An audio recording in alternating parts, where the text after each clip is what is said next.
Alright, welcome back everybody. My name's Predator54, aka Adam, coaching with Chesney Park Slowpokes. Today I bring you CPL Season 5, Week 5 against Biradu, coach of the Patagonian Livestock. Unfortunately, the original video of this, I didn't even notice the setting for my mic got deleted. So I have to do this post-com. As you're seeing on the screen, I'm talking right now. I'm explaining the matchup. They have Iron Bundle, Rotom Heat, Tauros Blaze, Flamigo, Bellybolt, Terra Captain Altaria, Sandy Shocks, King Gambit, Kintera, Glimmet, and Bramblegast. So, yeah, it's going to be interesting. Let me get rid of that. I hate that the bar is there. It shouldn't have moved. I decided to lead Raboot at first. Then I second-guessed myself. Then I'm thinking, Baxcalibur. But then I see the Glimmet. And I'm like, okay, I don't want to eat a power gem to the face and just lose this mon. So I'll realize that in just a second. I'm kind of foreshadowing myself. I decide no. Because one power gem could literally just get rid of me if I lead Baxcalibur. So I decide to go back to leading Raboot. After a little bit of deliberation,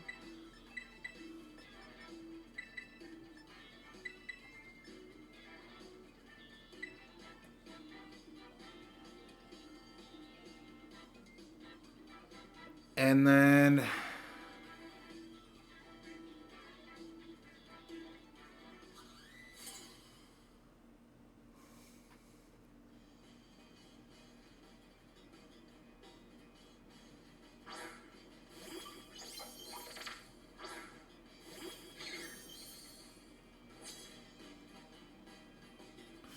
I decided to high jump kick here.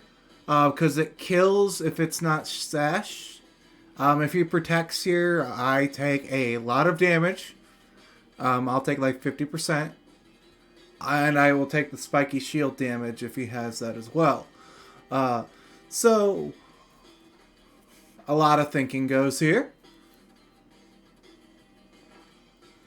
And I high jump kick, turn into fighting type, and I knock this to sash. Alright. So now toxic spikes are up on my side. I lost some HP. I eat a power gem here. He did not go for rocks. Alright, so I flame charge here to kill this. I want to be +1 speed. I want to be able to outspeed his entire team. So he just lets me have this, which is fine.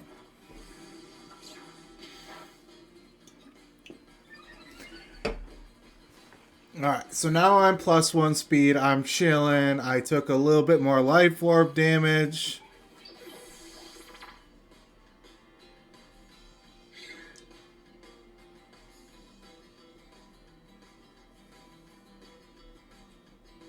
And now I'm just waiting to see what he brings in. Blasphema. So he intimidated here. Okay, so I decided to stay in and high jump kick. So he's probably calcing. He's probably looking.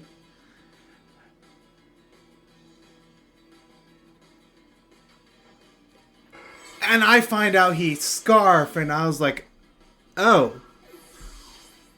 Well, fuck.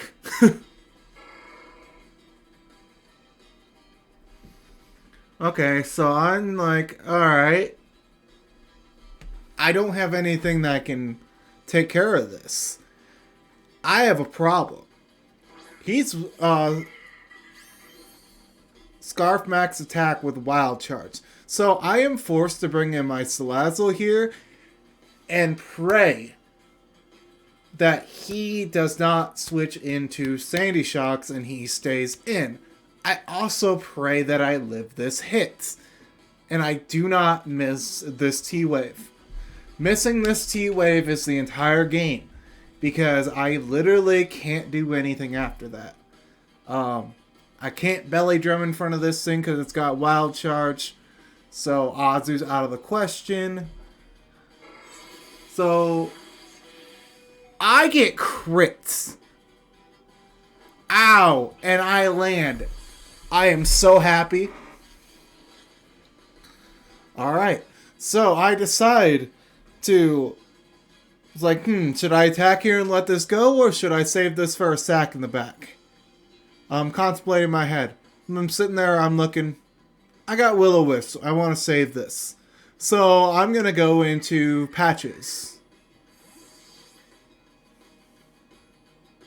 Because it looks like a little stuffed animal that's sewn together. That hurts a lot. Alright, so he is in here. He does not want to lose this thing, because if I like Terra fighting right here, this Rotom would not have been that big of an issue. But I regular close combat, it's max HP, max defense. Alright, so we know what that is now. And it's leftovers, which is interesting. Alright. So I know what his Scarfer is. I know what his leftover Mon is. I am totally debating on clicking close combat here and risking this entire Mon for a roll. But I decided I'm just going to Volt Switch instead.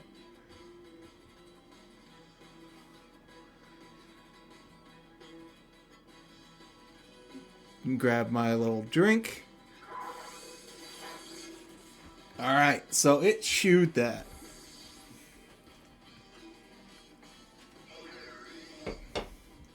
Alright, so I could either go into Azu here and risk the Azu, clicking Aqua Jet, trying to kill that or force it out, or I can go back Excalibur. I go back Excalibur.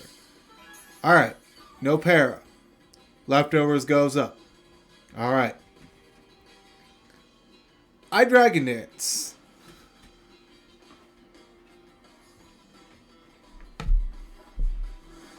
Alright. So this is here. This is now. They reflect. I'm like, okay, so they're leftovers. They have 5 turns of screens. I'm sitting here in my head. You see the look on my face. Like, alright, I'm going to Dragon Dance again. I want to stall out these screens to the point where it's not going to be a factor. Discards again. Alright, so even if I got paralyzed there, I am Lumberry, so I would have healed myself. I decide to check... I messed up. I meant to check his. 3 turns. Alright. I Glaive Rush here.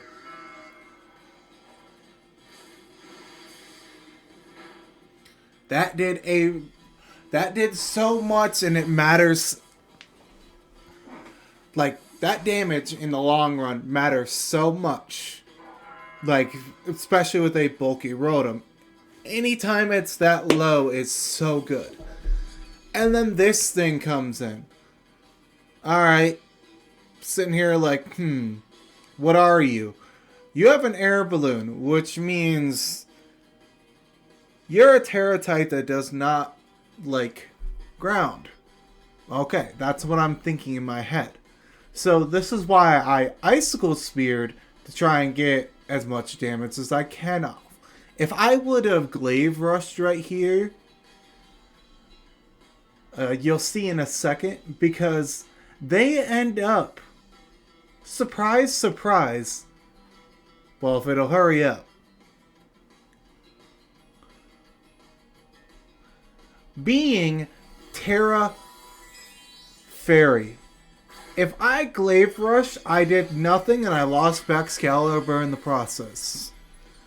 Which is absolutely insane. So I Icicle Spear, get some damage off, pop its air balloon. That's fine.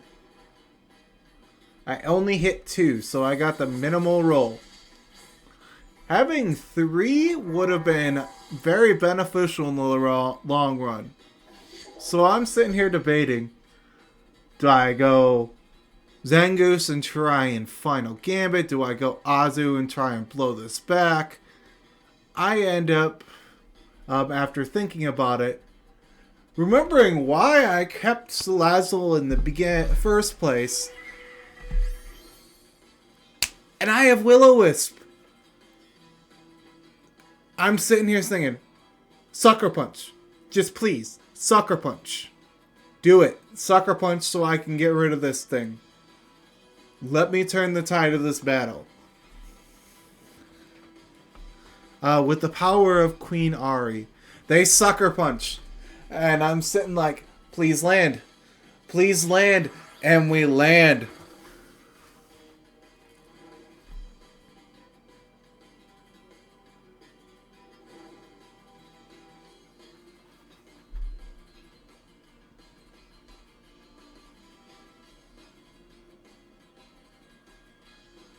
Alright, so I risk a Sludge Bomb just in case they try and set up. It was a 50-50. If they Sucker Punched, good play. If they didn't, they died. So if I would have, like, T-Waved or Will-O-Wisp again there, they would have had free damage. I could have stalled them out of these Sucker Punches and we could have continuously played the 50-50. But instead, now I have to think rationally here and go for damage. I have to sacrifice some HP on Palmont because I need to get this down more. So I Volt Switch to see if this thing's Assault Vest. Because I should be doing like 30% to it. If it's not, they do a hefty chunk to me even afterwards. I did not do 30%. I did like 15. So that thing is most likely Assault Vest. I gotta ask him later on. Alright. Here's where I gotta go Azu. And I want to risk this roll. I need to be full HP. Granted, had I just belly drummed here, the game maybe would have been a little easier. Because it would force in the bundle and I would have all this excess damage. But it is what it is. So I go for this kill. He can't Sucker Punch here because I resist. While I Liquidation, they live on like 2. I take this hit right here. Alright, and they die to burn. That's a kill for Salazzle. So sitting a little pretty here. But now it's a little dicey. Because if they Thunderbolt and Shandy Shocks is still in front of me, it's an issue. Only slightly.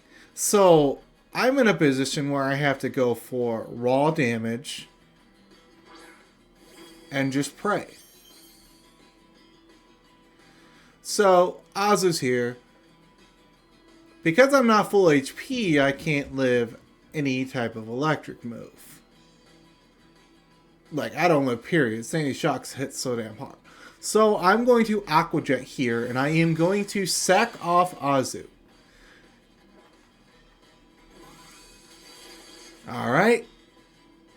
Baby girl fainted. You did your job. You broke some stuff for me. Alright, so now we gotta see what he goes into. What he goes into depends on what I bring in. Picaro. That is the bundle. Alright.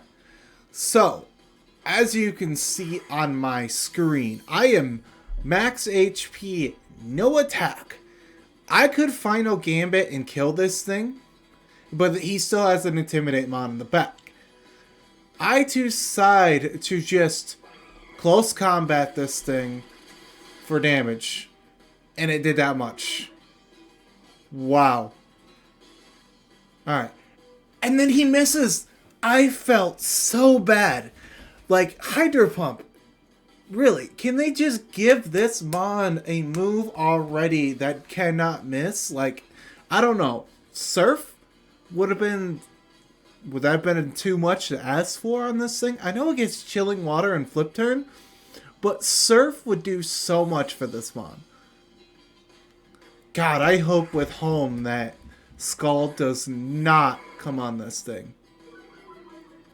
So Intimidate comes out. He takes a hit. Alright, I'm low. I can't afford to switch out at all. Period. So I close combat. I want this thing to kill me. Bop. Granted, had I been max attack on the close combat on the Iron Bundle, I probably would have one-shot it. Because no invested that much. Alright, so he's got lowered defenses. I'm sitting there adjusting my seat because I'm uncomfortable.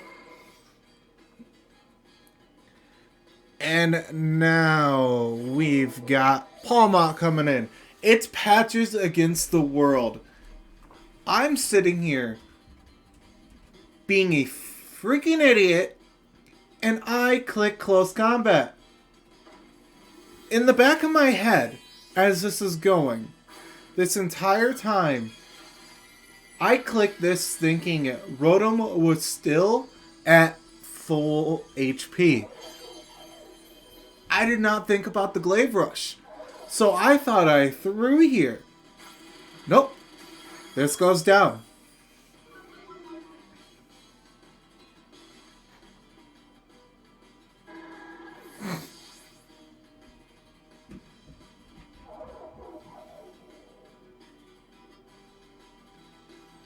Picaro comes in, which is the bundle. I Mach Punch. His only way of winning this is if I don't have Mach Punch. And he has to land. That's it. But because I have Mach Punch, I lock this game. Because of the health that everything is at. Plus, I brought this in without it being intimidated. So now everything is guaranteed in range. Take a nice little drink.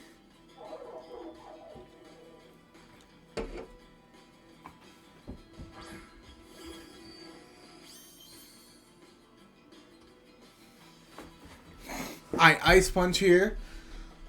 Because I don't know at this point if close combat kills. It probably does. Actually, no, it does like 103% max. But hey, I wanted to show off the Ice Punch. And then Medisma comes in. And I'm sitting here, I was like, oh wait, it's at low health. I didn't know this was at full. So I'm sitting here celebrating. I'm screaming, good fucking game. Biradu, you came to play. And it was an absolute fun match. I'm in shock. And I honestly was like, wow. I can't believe that. Literally, I'm in shock. I can't believe that happened. I'm stating right here that bundle shocks and King Gambit are so hard to fucking prep for, and it is literally a pain in the ass. But that's the end of the video. Like and subscribe if you haven't. And enjoy and look forward to the rest of the games.